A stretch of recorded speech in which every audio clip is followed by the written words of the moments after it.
Western herbalists in general tend to use tinctures in order to make up their medicines. A tincture is the herb dissolved usually in a mixture of alcohol and water. The alcohol is there as a preservative and a solvent. When the tincture is taken, it needs to be evaporated off. Therefore, you add boiling water to it because that will drive the alcohol off and it won't interact with any medicines, it won't affect you in other ways, and so forth. This is how to dispense tinctures. Herbalists usually use 5 or 7 tinctures to make medicine. I'm making up the following prescription. This is a prescription consisting of Erythrea centaureum, which is a bitter, Salvia officinalis, which reduces secretions because this person has a lack of a sense of smell and I'm trying to improve it, Glycyrrhiza glabra, which is there as a general tonic, Sambucus nigra, which reduces tendencies towards hypersensitivity states, Hypericum perforatum, which is a nerve tonic and therefore will increase the growth of the olfactory nerves in the nose, Ginkgo biloba, which improves circulation to the head for the same reason, as in more circulation to the olfactory nerves, and finally Urtica dioica, which is nettle, which also reduces hypersensitivity states.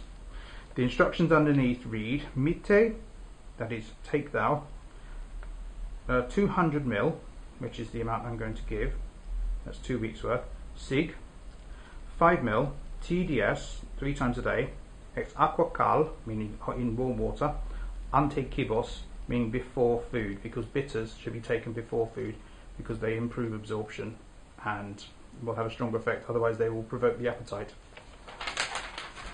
So, Erythrea centaureum. Measuring it in a cylinder works as follows. Everything becomes stained, by the way, and there's not a lot you can do about it because of the tannins. So, bring it up to eye level, measure it up to 12. And that's the meniscus. This is actually 14, but it doesn't make that much difference. The meniscus should be up to the bottom of that when you look in the eye.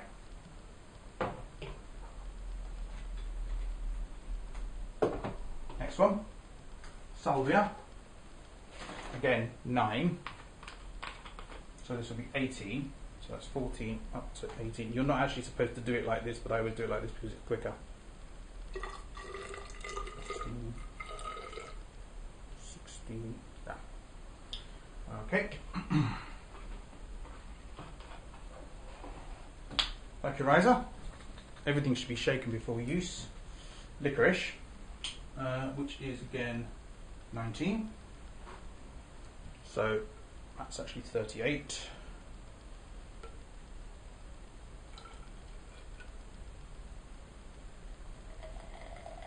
Up to there. Licorice should be avoided in people with high blood pressure. Setting each aside and working along the list. Next one. Elderflower, or Sambucus nigra, which is 10. So I will put that in as 20. For 2 weeks worth,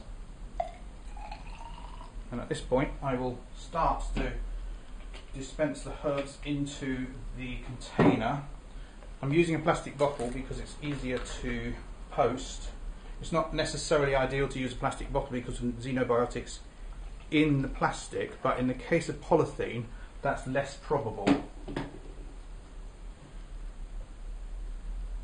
Keep holding the top in your hand when you do it. The next one will be Hypericum perforatum in order to encourage the growth of the of the olfactory nerves. So that's 40. Or actually 19 multiplied by 2, which is 38. But I'm going to give this person a bit extra because it's better to do that.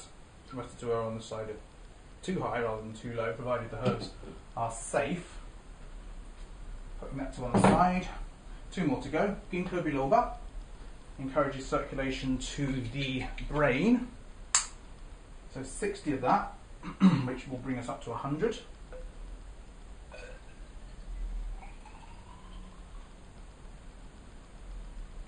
And in. Again, it's gone slightly above, but it doesn't matter because the safe high dosage is actually 40 per week, not 30 per week. And finally, urtica dioica, or nettles. This is the ordinary nettle with the separate sexes in each plant. The other one is Urtica urens in this country, which is commoner, and has the same sexes on each side and is smaller, and is often more effective.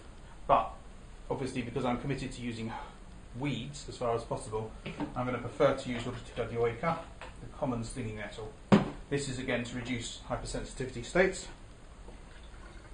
Then put the plug in the top. That will carry 6 ml. It helps it during postage and prevents oxidation. Stick that on top.